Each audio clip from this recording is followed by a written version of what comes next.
you have inflation statistics that strip out food and energy. Not like anybody ever uses those. The land of Arcadia. Hello there, my friends. Chris Marcus here with you for Arcadia Economics, and today a quick video about the Federal Reserve, inflation, and some of the myths that are out there that get passed around on Wall Street that people often don't find out about and thought they'd be well served to know. Quick note, this video is sponsored by Miles Franklin, where you can buy or sell gold, silver, platinum, or palladium by calling 1-833-326-GOLD. And with that said, let's jump in here because apparently the Fed doesn't have to worry about the high inflation problem anymore. Let's start distinguishing between myth and reality. Here is Jerome Powell.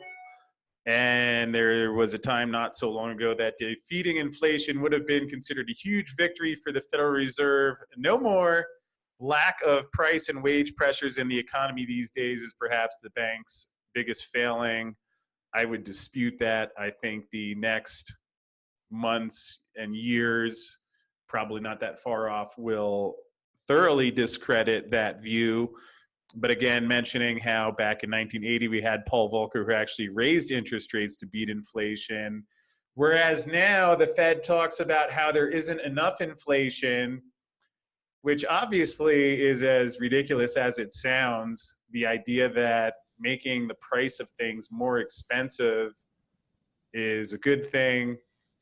I think the Fed, personally, I think they confuse efficiency or productivity with deflation.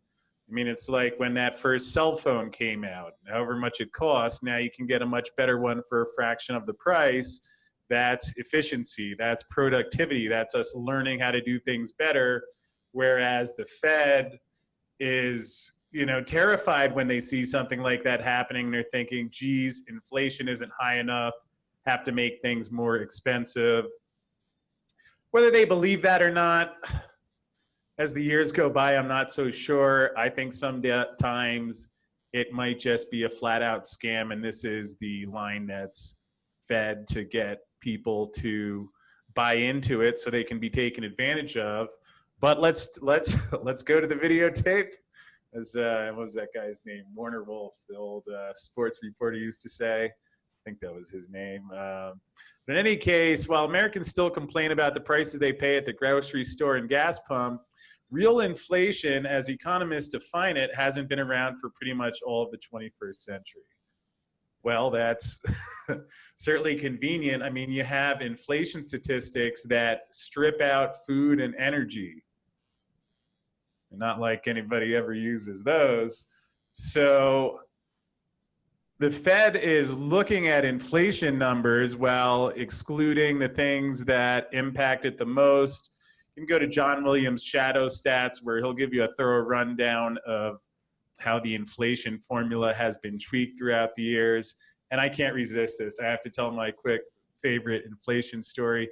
You can look this up. I know you'll think maybe I'm making it up because it's so insanely ridiculous. But I think it was back in 2011. One of the times where I think the debt ceiling was coming up, there was some pressure to actually cut spending, faint memory, as that does not happen anymore these days. And former President Obama actually proposed adjusting the CPI formula as a means of deficit reduction. And basically what he was saying is that we have all these Social Security, Medicare, all these liabilities that are paid out and indexed based on the inflation rate. So if there's a higher inflation rate, the government has to pay out more.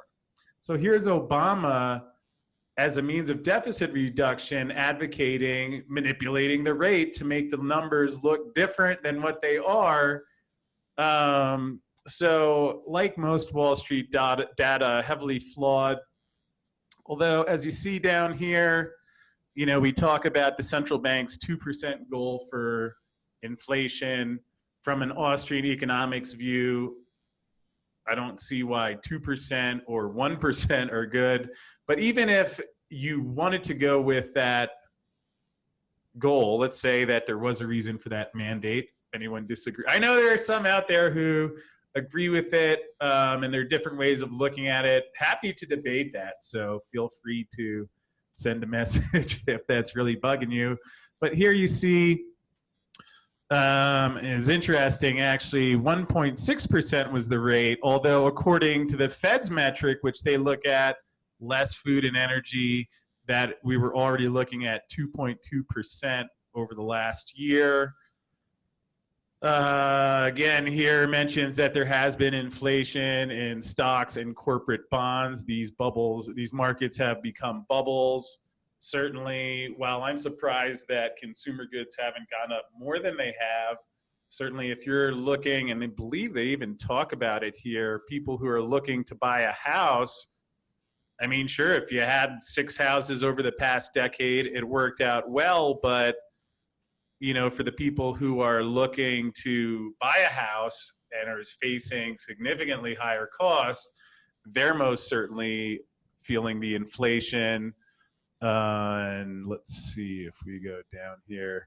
They were talking about somewhere in here that even Jerome Powell also has questioned QE's effectiveness. Interesting. Well, not that someone would question the effectiveness, because here we are a decade later and still can't get the balance sheet below 3.4-ish trillion. So I think he's wise to question the effectiveness. Hopefully that means he won't do more of it, although given that they've stopped the tightening, stopped the interest rate hikes, certainly I'd say that there is an extremely good chance we will see more. Because again, you know, it's like you're using a broken calculator, so you're going to get, if you have bad assumptions, you're going to get a bad result. And the Fed, amazingly, given where we are in the world today, thinks that we don't have enough inflation. So again, that's why I've been purchasing gold and silver over the past decade. One of the reasons. So leave any comments about the video you have below, any questions. Always look forward to seeing those. With that said, thanks for watching, and I will talk to you again soon. The